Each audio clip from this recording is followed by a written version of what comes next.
So you're getting lots of interest from foreign buyers, especially in Japan and Korea. So what kind of properties do these foreigners buy in the Philippines that allows them to go around the constitutional ban on foreigners from owning real estate? And for the Filipino buyers, which location or which countries do they buy properties? Sure. So, in terms of the properties they're purchasing, they're ones with a foreign cap. So there are a number of projects that are built, usually condos and high-rise, that have a foreign cap allocated on that. Yeah, Jello, I might let you answer this one. I'll just add. So basically for the foreign buyers, we don't usually do the landed. For example, you have to create a corporation. We don't usually do that. So we deal directly with developers. That's why what Andy mentioned, the foreign caps are usually the ones that we're looking at, the ones that are still available. And then for the Japanese and at least for the Japanese market, they're really looking into pre-selling because what we're really looking for is the yield. So we usually have negotiations. On behalf of the clients, we do the negotiations and the partnerships with the different developers, longer payment terms, lower down payment, etc. Because especially during the pandemic, because they weren't able to travel, so they have to make like a very safe investment option. So lower payment terms are better for them until now, actually. So yes, to answer your question, usually high-rise condominiums, or at least there are some developments who are landed but they have strata titles. So we also offer that kind of developments to them. What are the Filipino buyers? Where do they buy? Which location? So for the at least for the website, like what Andy mentioned, it's mostly Metro Manila for us. Foreign And- countries. Sorry. Do Filipino buyers look at, say, Japan or Korea or Australia or Okay. to buy properties? Yes, yes.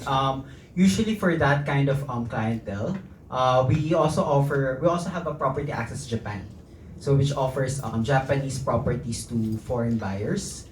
So for that one, the most prominent market for that one currently is the Korean market, not much from the Philippines. So, but we also offer property access, Japanese properties to foreign investors. Thanks, Jello. Okay. That's it. Andy, can you, Yes, I can. are you planning to expand into the Gulf states? Because there's a lot of money obviously there. Yeah, look, that's a good question. I think we will expand into markets that we are very, very confident we can make an impact. For example, Korea, we thought was a great choice for us because there are so many Koreans coming to the Philippines. But we consider this very carefully. We won't say no to markets, but we don't expand at a huge rate. We want to ensure that we really invest in every market that we enter and that we can provide. Now, I know the Gulf states are quite popular with a number of property developers at the moment. I know that quite a few have gone to the Gulf states last year for promotions, especially since they were quite early to open up after COVID. So look, we're never going to say never, but we think our core markets are really around Southeast Asia, and that's where we do our best work. Thank you. Hi. I had a question, sorry. The 3.8 billion pesos of transactions, is that cumulative since when?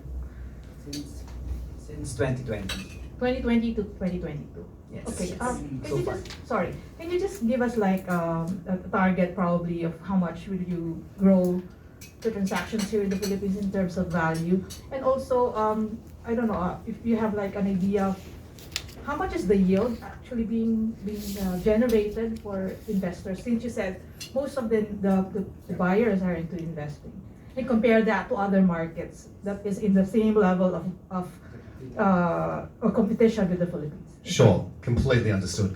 I'll let Jello answer the yield question. But in terms of how we plan on growing, it's hard. Again, you need a crystal ball for some of these questions because it depends on the economic climate, how things look. We also had a wonderful few years in the Philippines in terms of property investment. We almost called them the golden years. We also put together property funds in Japan. So we may put together a property fund of a certain amount and then divest that over a number of different projects in the Philippines. And again, we're not about just flipping, where we're in there for a decent amount of time, but we've made quite a lot of money for our investors. In terms of how we look, it really comes down to a few things. New project development was delayed because of COVID. There are a number of projects for main property developers here that are 2 years over schedule. So it really comes down to the availability of projects. We're happy to say that seems to be picking up. So we believe that this year there will be a number of property launches from all large property developers. So that certainly helps. The economic situation is part of it. Obviously the yen's dropping a little bit at the moment, but that creates other opportunities for us. Since we are marketing Japanese property, and especially in Korea, we're getting a lot of response to that. So I was in Korea a couple of months ago for a seminar on Japanese property, and the room was packed. We actually couldn't fit any more people in. So there's a lot of elements around that. We feel that the next 2 years will be quite good for Philippine property because of some of the factors I've mentioned. The yield, the return that people have had traditionally, as well as the demographics in the market, as well as elements like the MRT being built is quite positive for us as well and our Japanese investors. In terms of the yield, Jello, here you go. So for the yield, it's usually at least 7%. So usually because in Japan you're able to get actually around 5%. So why would they even bother investing outside if you can get a yield and without all of the external factors like currency exchange, the instability of, for example, the changes in government, and all those external factors are something that they're also considering. But for actually, it's not just in the Philippines, but across the region, their benchmark is at least 7%. So regardless of Philippines, Malaysia, or Thailand, it's really 7%. That's why they're really looking for a pre-selling project. So they will be able to get that, generate that kind of yield. Yes. Yes. Last one question. What's the average cost? Average Projects. transaction, or I don't know if you can give us an idea how much how much the cost per property Per unit. Yeah. So for the Japanese, it's usually around 8 million to 15 to 18 million. So around 8 million to 15 million pesos. So it's around 150,000 USD per unit. Yes. So, no, sorry, last na lang kami. Go ahead. Per square meter, wala kayo. Per square meters around I think the average is 200,000 to maximum is around 280 to 300,000. That's about BGC and Makati, right? BGC Makati, Ortigas. Usually Ortigas is one of the better ones because it's being redeveloped, right? And also the accessibility to the subway. It's a big factor for the Japanese that the subway is being built by a Japanese company. It's also that's something that they're looking for. Like you're here, Jello. I'm not a property nerd. I'm just a tech nerd. Anyone else? Hello. For a long time, the rental property has been considered as one of the high potential income generating scheme for investors. Now, what challenges have you experienced when you try to break into the Philippine market, and what do you do to sustain that moment? So in terms of our investors having rental properties and how to rent them out, or well, I guess it's lucky that we've got our website. So we find that turning over properties is easier because we have our own property portal, and we have a great network of property agents here in the market. I find that a lot of it depends which market you're looking at. If you're looking at renting to foreigners or if you're looking at renting to the local market here as well. We find there are some trends that are coming about, especially because of the pandemic.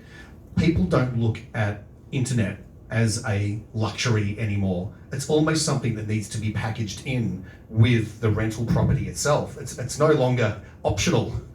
You know what I mean? There needs to be, a lot of people are looking at fibre connections, or is the connection going to be okay in the building? Because if you rent a property and it doesn't have a good connection, you're in trouble, especially if you're remote working. So we feel that's quite a large area. Jello, do you have any comments?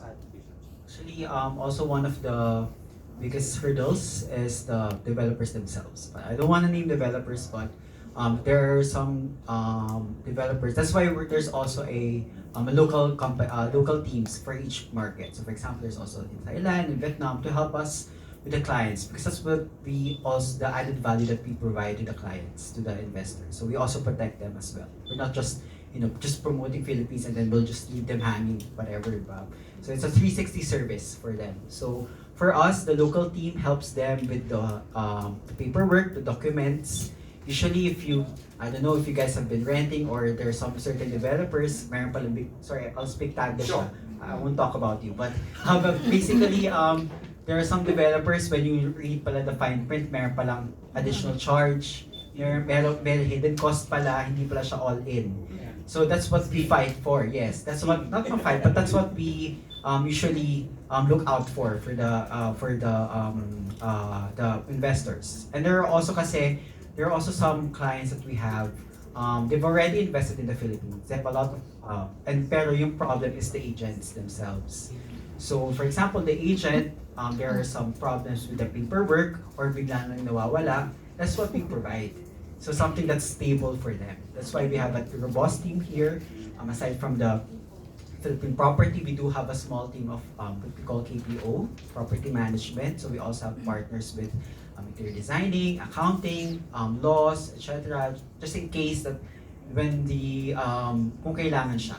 So that's what we also provide for the Japanese and also the Korean clients. So, yes. Follow-up question. Is there a certifying body in the Philippines or government that regulates your operation, property access operations in the country?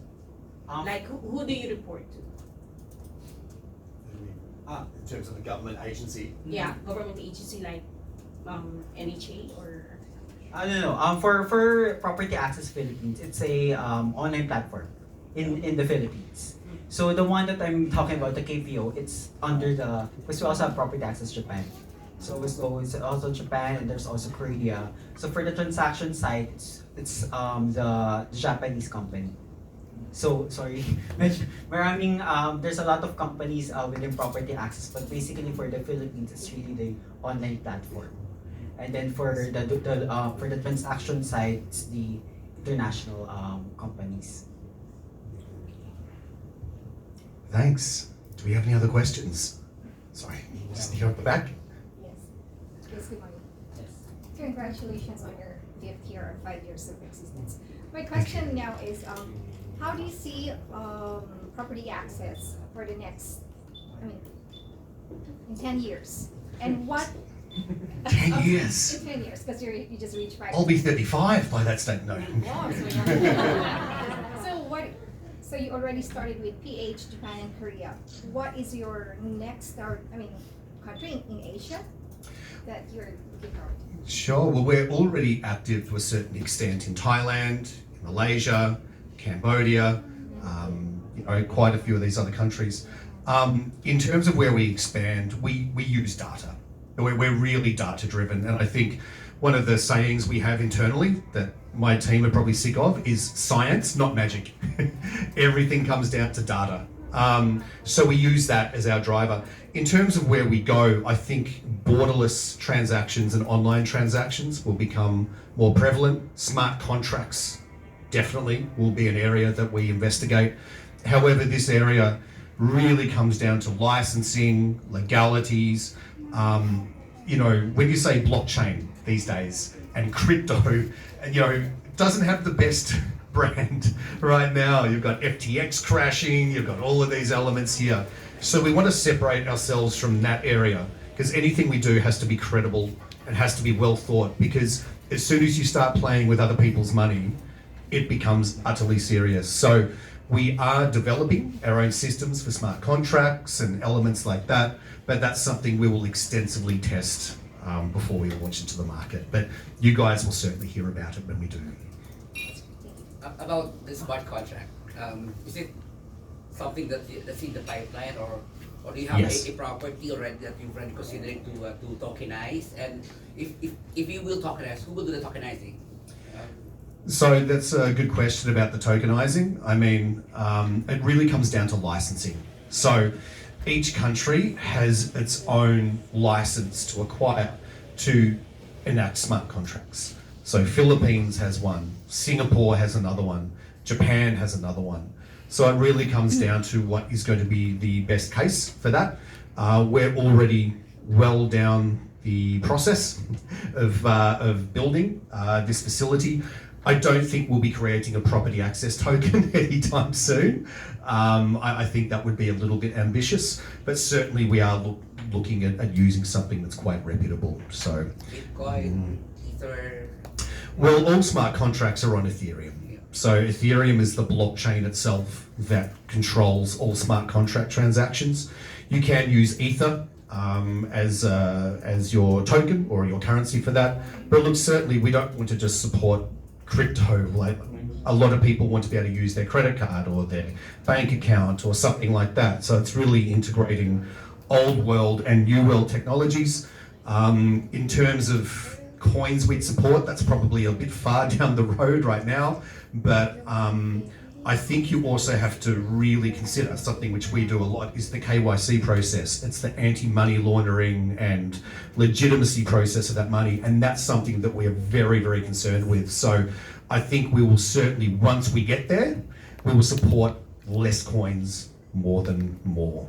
I think we, certainly when we roll this out, we'd rather be conservative in what we do and ensure that it's legitimate and that it's done right. Some of your counterparts, like you mentioned earlier, Acquire, they're selling properties using crypto. Do you think that's viable? Because the biggest issue there is devaluation. Like an Ether may cost $1,000 today, but after a few hours it will be $900 or $1,200. That's the challenge with crypto, isn't it? The way smart contracts work is quite similar to other transactions in which your money is held in escrow. So, and it depends on which currency you're pegging it to, but just say we're pegging it to the Philippine peso or we're pegging it to something else, you're literally holding the peso's worth of money in escrow before it's released for the next stage of the transaction. So, you know, we'd also look at, you know, currencies that aren't bouncing. I don't think we'll support Dogecoin, right? But I think we would tether to other ones. You also have some countries that are finding crypto is more stable than their internal currency. There are a couple of countries in South America, for example, where a lot of freelancers prefer to be paid in Bitcoin rather than the national currency because Bitcoin might go up and down a little bit, but compared to the national currency, it's actually quite stable. In terms of what's happening in crypto, I feel that a lot of the issues with crypto that we have right now, and especially coins, is that a lot of them are just investment vehicles. They have no other purpose. Dogecoin doesn't have any other purpose than to be released and for people to speculate on. You have some other coins that are more useful, such as Cardano or Kotti, have specific goals in place regarding, you know, building communities and so forth. But I feel that, you know, cryptocurrency will survive this crypto winter that we're having, but it also needs to rationalize and become useful as not just a tool for investment and speculation, but, you know, to actually build its own currency platform. Sorry, I got all nerdy there, guys. Apologize. Any other questions? Sure. Yes, I'm just a little curious. So you have Metro Manila, BGC and Makati. I'm just curious. So which properties, I mean, from which location have you sold? A heap I of mean, properties. most For properties. Japanese. No, Or for- in general. No, in general. Here in Makati or Taguig. I mean, which location have you sold that much? I mean, in your numbers. I mean, Just to clarify, for the Philippines, we're not an agency. So it's a property portal. Okay. So we're not a brokerage, so we don't help agents or developers to sell locally. Wala kaming cut doon. No cut. No cut. So the agency is Japan and Korea. So the property portal is a platform for them to help sell properties. So at least we get that out of it. For the Japanese, for the sell, it's we usually partner up with big developers because one of the biggest problems are, especially with the different markets, for example in Malaysia, hindi natatapos yung project. So it has to be really well funded. And what's really good with the Philippines is that because of the booming for the past decade, the developers here are more deep-pocketed compared to Thailand or Malaysia. So they're very, even when the pandemic started, they still have the funds, at least for the big developers. And I know that you guys are familiar with that. So, so for the Japanese, they're really looking for the bigger ones. So, Ayala, I would name Let's it. mention. How about we can mention with developers, we do have our property conference in Japan in a couple of days, so we can probably mention the Philippine developers coming along to that because they're all over our Japanese website. Anyway, so we're bringing Ayala Land, Federal Land, Ortigas Land, RLC, Shang Properties, and also EMCI is also called. Yes. And for other developers, you know already, different reputations, different strokes, and different output of projects. So those are the ones joined to Japan this week. no worries. Okay. Anything else? I think everyone's hungry, right? Yeah. Okay. All right. Thank you so much, everyone, for attending today. Had some